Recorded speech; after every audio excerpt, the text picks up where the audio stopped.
আজি বহুত দিনৰ মূৰত এটা ব্লগ বনাইছো। চ' আজি টপিক অফ ডিছকাশ্যন হ'ব যে মই কেনেকে মোৰ নোটছবোৰ ৰিভাইজ কৰোঁ। তাৰ আগতে এটা ডিছক্লেমাৰ দি থওঁ যে এইখিনি অকল মোৰ নিজৰ মই কেনেকে প্ৰিপাৰেশ্যন কৰোঁ সেইটোৱে কৈছোঁ। বাকী আপোনালোকে নিজৰ প্ৰিপাৰেশ্যন কেনেকে কৰে সেইটো কমেণ্ট ছেকশ্যনত বা মেইল থ্ৰুৱেদি বুজাব পাৰে। আৰু মই এতিয়ালৈকে একো গভৰ্ণমেণ্ট কম্পিটিটিভ এক্সাম ক্ৰেক কৰা নাই। চ' সেনেকে মোৰ এচিভমেণ্ট জিৰ', বাট এক্সপিৰিয়েঞ্চটো আছে। বাট এচিভমেণ্ট য়েছ মোৰ এতিয়ালৈকে হোৱা নাই। এই জুলাই মান্থতে মই দুবাৰকে ৰুটিন বনালো আৰু দুইখন ৰুটিনতে মই ফেইল হৈছো। মই ভালকে ফেইল হৈছো। মই যিদিনাখনি ৰুটিনখন বনাওঁ পিছদিনাখনি অকল মটিভেশ্যন হৈ থাকে কাৰণে 80% মান ফ'ল' হয়। নেক্সট ডে এনেকে অলপ যেনে তেনে চাপ'জ মই মৰ্ণিঙৰ ৰুটিনটো ফ'ল' কৰিলো, পাছৰ লেট নাইট মই নোৱাৰিলোগে।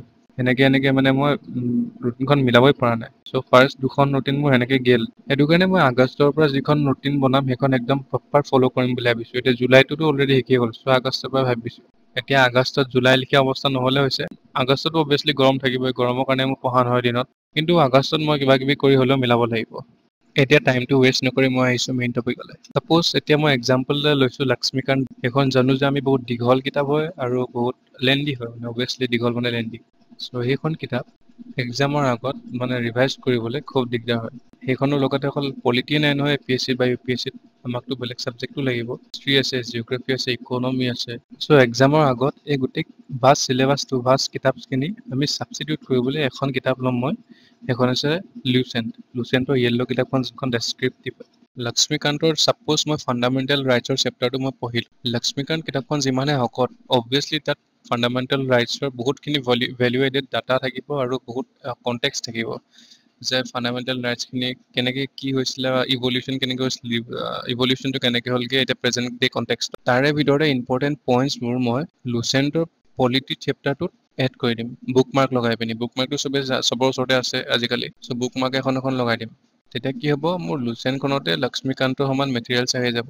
আৰু যোনখিনি এক্সট্ৰা ডাটা নালাগে সেইখিনি ইমান পঢ়ি থাকিবও নালাগে আৰু ব্ৰেইনটো ইমান কষ্ট দিব নালাগে চ' সেইটোৱে মোৰ এপ্ৰ'চ হ'ব। চ' সেইটো ফাণ্ডামেণ্টেল ৰাইটছৰ চেপ্টাৰৰ এনেকুৱা মোৰ ওচৰত ডাটা থাকিব যোনখিনি লুচেণ্টত নাই, আৰু লুচেণ্টৰ ডাটাখিনিও মোৰ ওচৰত থাকিব যোনখিনি লাষ্ট মমেণ্টত প্ৰিপাৰেশ্যনৰ টাইমত বা ৰিভিজনৰ টাইমত হেল্প হ'ব। চ' দুইটা মিলাই পিনি মোৰ ওচৰত এখনেই কিতাপ থাকিব, সেইখন হৈছে লুচেণ্ট। এতিয়া লুচেণ্টৰে জিঅ'গ্ৰাফী চেপ্টাৰটোত মই এতিয়া GC লিয়ঙৰ পৰা কিছুমান লুচেণ্টত চাব গ'লে জিঅ'গ্ৰাফী চেপ্টাৰত বহুত বেছিয়ে আছে। চ' জিঅ'গ্ৰাফীটো বাদ দি পিনি হিষ্ট্ৰী যেনেকে হিষ্ট্ৰীৰ যিটো চেপ্টাৰ সেইটো আমি বুকছত কিন্তু বহুত বেছি পাই যাম, আৰু সেনেকে লুচেণ্টৰ হিষ্ট্ৰীত সিমানে একো নাপাম যিমান বুকছত থাকিব হিষ্ট্ৰী বুকছবিলাকত। চ' অবভিয়াছলি হিষ্ট্ৰী বুকছৰ কিছুমান ভেলু এডেড ডাটা যেনেকে উমেন এম্পাৱাৰমেণ্টৰ কিছুমান স্পেচিয়েলকে নাম থাকিব, সেইবোৰ নাম আমি লুচেণ্টত লিখি থ'ব পাৰিম এক্সট্ৰাকে। ছ'চিয়েল মুভমেণ্টৰ যিখিনি নাম আছে সেইখিনি এতিয়া অবভিয়াছলি ঈশ্বৰ চন্দ্ৰ বিদ্যাসাগৰৰ নাম থাকিব লুচেণ্টত। তেওঁৰ এক্সট্ৰা কিছুমান ডাটা থাকিব, তেওঁৰ আণ্ডাৰত তেওঁৰ ডিচাইপলছবিলাকে কেনেকুৱা কলেজ বা উমেন কি কৰিছে তেওঁৰ ডিচাইপলছখিনিয়ে, সেইবোৰতো লুচেণ্টত নাই। সেইবোৰ এক্সট্ৰাকে লিখিব পাৰিম আৰু সেইবোৰ মেইনছৰ কাৰণেও ভাল হ'ব। চ' লুচেণ্টখনতে আমি ডাঙৰ কিতাপৰ পৰা ইম্পৰ্টেণ্ট ভেলুজ লৈ পিনি বুক মাৰ্ক দি পিনি লুচেণ্টত এড কৰিম। আৰু লাষ্ট মমেণ্টত লুচেণ্ট এনেকুৱা এখন কিতাপ হৈ যাব, এখন আল্টিমেট বুক বনি যাব, আৰু আমি প্ৰিলিমছটো ফালি দিম। সেইটো মই ভাবিছোঁ আৰু ফালিব পৰা নপৰাটো নিজৰ কথা। এতিয়া যিটোৱে দেখিছোঁ প্ৰিলিমছৰ কাট অফ অলমষ্ট 90 ওপৰতে।